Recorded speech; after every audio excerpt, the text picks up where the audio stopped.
महाराष्ट्र एकत्रीकरणाच्या नंतर आपण ठरलेलं होतं की कमीत कमी 2 महिने या अधिवेशन नागपूरमध्ये व्हावं. पण ठीक आहे, आमचे मित्र ज्यावेळेस विरोधी पक्ष नेते होते त्यावेळेस ते 2 महिन्याची करायची, 1 महिन्यात अधिवेशन व्हायचं.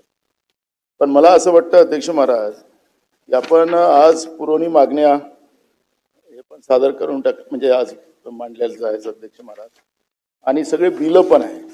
अध्यक्ष महाराज, सरकारला एवढी घाई काय इथून पळून जायची? आपलं मी एक पेपरला बातमी वाचली होती की आचारसंहिता लागतील, हे लागतील. अध्यक्ष महाराज, चाललेली प्रोसेस आहे ना.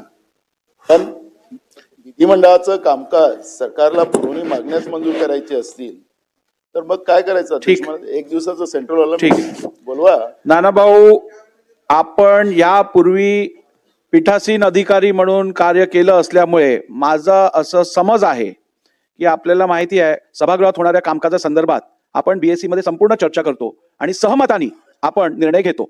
आपण या बीएससी ला उपस्थित नव्हतात, त्याची कारणं काही वेगळी असतील, परंतु बीएससी मध्ये या संदर्भात सर्वांच्या सहमतीने मी निर्णय घेतलेला आहे. त्यामुळे आता मी तुम्हाला या विषयावर अधिक बोलायला देणार नाही. शोक प्रस्ताव.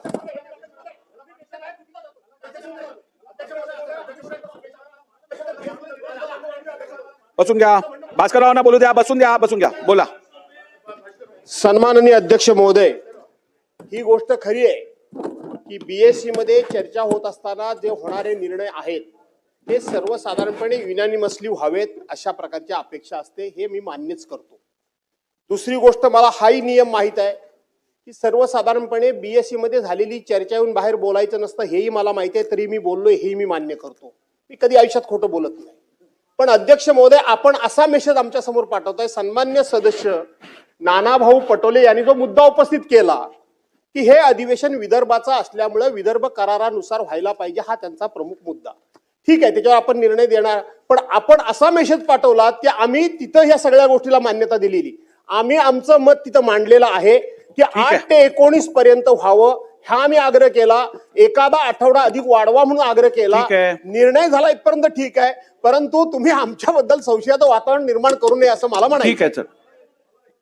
अध्यक्ष महोदय, आमचे मित्र नानाभाऊ हे पीठासीन अधिकारी होते.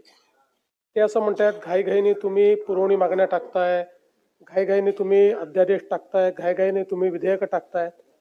पीठासीन अधिकारी म्हणून त्यांना हे नक्की माहिती आहे की अधिवेशनाच्या पहिल्या दिवशीच आपण नेहमी पुरवणी मागण्या दाखवतो, चर्चा नंतर होते. पहिल्या दिवशीच जे विधेयक आपल्याला त्या ठिकाणी मान्य करायची आहेत त्याचे इंट्रोडक्शन पहिल्या दिवशीच होतं, आणि अध्यादेश तर पहिल्या दिवशी दाखवले पाहिजेत, हा नियम आहे. त्यामुळे यात कुठेही आपण गेल्या 25-50 वर्षातलं कुठल्याही अधिवेशनाचा पहिला दिवस काढला यापेक्षा वेगळा अजेंडा आपल्याला कधीच दिसणार नाही. त्यामुळे मला असं वाटतं की ही भावना आमची पण आहे की अधिवेशन जास्तीत जास्त झालं पाहिजे. आणि तुम्हाला सांगतो की गेल्या 25 वर्षामध्ये सर्वात जास्त अधिवेशन मी मुख्यमंत्री असतानाच नागपुरात चाललंय आणि पुढेही चालेल.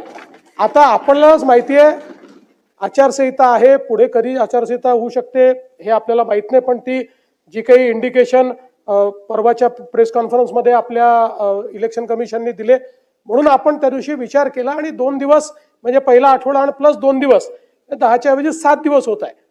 हे पुढच्या वर्षी कॉम्पन्सेट करून टाकू, काळजी करू नका. अध्यक्ष महाराज, अध्यक्ष